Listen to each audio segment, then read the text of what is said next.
and welcome to Crash Course Cryptozoology. Today brings another book review. I want to do one of these once a month probably.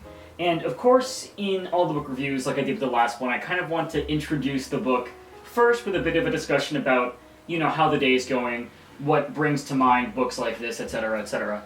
Last time I talked about the weather, and it's actually been really, really great. It's funny, I saw someone use the phrase fake spring on Facebook recently.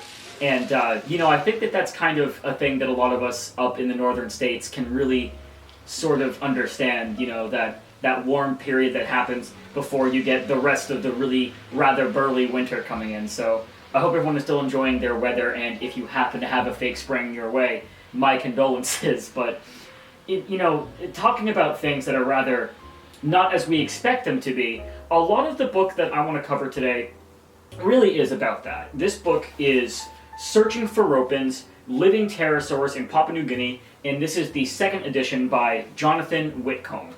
Now, for those of you unfamiliar, the ropen is kind of introduced a lot, I would say, through Johnathon Whitcomb's writings specifically. There were other researchers who came before him on the subject of the ropen, but he really popularized it. The ropen is supposedly this flying creature resembling a bird or prehistoric-looking flying animal with a longish tail, rather angular wings, a head crest of some kind, and supposedly the ability to emit light, so it's bioluminescent. And this is, the term ropen is a Papua New Guinean word. There are tons of languages, about 151 I think, spoken in Papua New Guinea, that just being one name for it, and it's also interchangeable. Ropen can mean bird, ropen can mean a specific kind of bat, the word indava is also used. There's a lot of different names for it. And he covers that in this book. Now, the thing about this book is that it takes...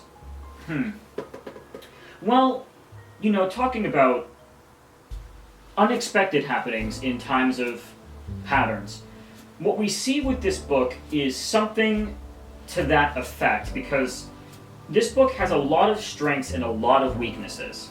And I would like to go over the strengths, because I think that the strengths are a good way to kind of outline what the pattern of the book is, but to note that the pattern is broken up quite a bit by weaknesses.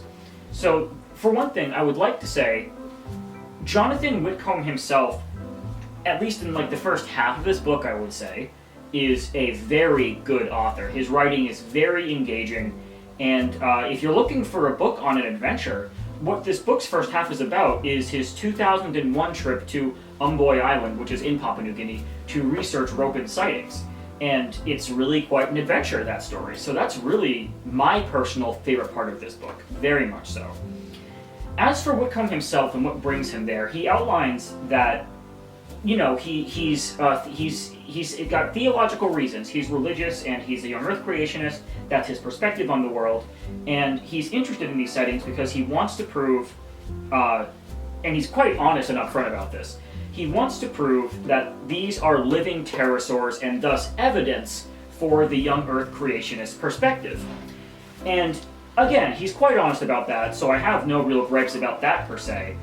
And again, it's a great adventure book halfway through. What I would say the issue is, when the weaknesses really begin to kind of harbor down and anchor themselves into the strengths that make up the first half of the book's patterns, are the interpretations of the data. And honestly, as a reader, I found them quite frustrating. There is one particular part of it that I'll read wherein he describes the use of sheets that have silhouettes on them of different types of flying animals to show potential eyewitnesses, or I should say alleged eyewitnesses, and ask them, which animal looks like what you saw? And he notes that most of them point to a specific kind of long-tailed pterosaur.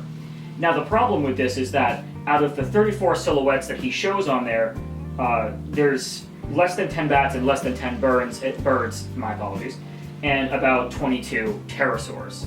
So there's a clear bias towards that angle, and you can see it, there's also a page where there's a pterosaur-like animal described that doesn't quite fit the paradigm of what they're talking about, and so they kind of throw it out. And honestly, the first half of the book is a really, really great adventure story. It really is. And Johnathon Whitcomb's work highlights a lot of really cool stuff. Just really cool witnesses that talk about things that they've seen, usually describing fur or feathers on these animals if they happen to see any. You know, the lights at the end of the tail are really quite detailed. But, you know, aside from his analysis of those sightings, or rather kind of in his analysis of those sightings, I would say, as a reader, and I would say especially as someone who's invested in an analysis of cryptozoology, it's frustrating. It's a kind of frustrating read, and I think that a lot of it comes down to a bias of conclusion and a misinterpretation of data, which I think is sad because there really is a lot of narrative strength of this book, but the analysis is where it's weakened. You know, there's areas where there's admittedly translation errors that make things more difficult, and it's not focused on enough that they're being made difficult by those translation errors. There's situations described that don't quite make sense for pterosaurs that are kind of just concluded to be pterosaurs anyway. And I don't mean to make this an argument, but the book is a rather argumentative one. Above all else, that's what it really is it's a book that makes an argument for the living pterosaur case. And again, it's a really great adventure book if you're into things like tropical adventures. I mean, this is a true story, so the first half is really up your alley if you're looking for that. And there's some interesting stuff. There's eyewitness sketches from different people, both Westerners and from Islanders, which are really interesting. And, you know, there are some scientific approaches that are taken, but it's lacking in depth. It's lacking in depth is what it lacks in. It's a great adventure book, but it's not meant to be an adventure book. And again, halfway through, it kind of drops off anyway from that. So I wish I could give this book more praise. Really, I do. And you know what? It's the second edition. There's 4 different editions of it. I'm sure that the other editions have better and maybe worse content, but I do wish that I could give this more of a better rating, but I really can't bring myself to, because it's great for reasons that it's not supposed to be great for. And that is a shame, because the writing style is really good halfway through this book, and I think that there's a lot of potential here that just maybe wasn't investigated enough. So, do I recommend this book? Well, yes, actually, I do.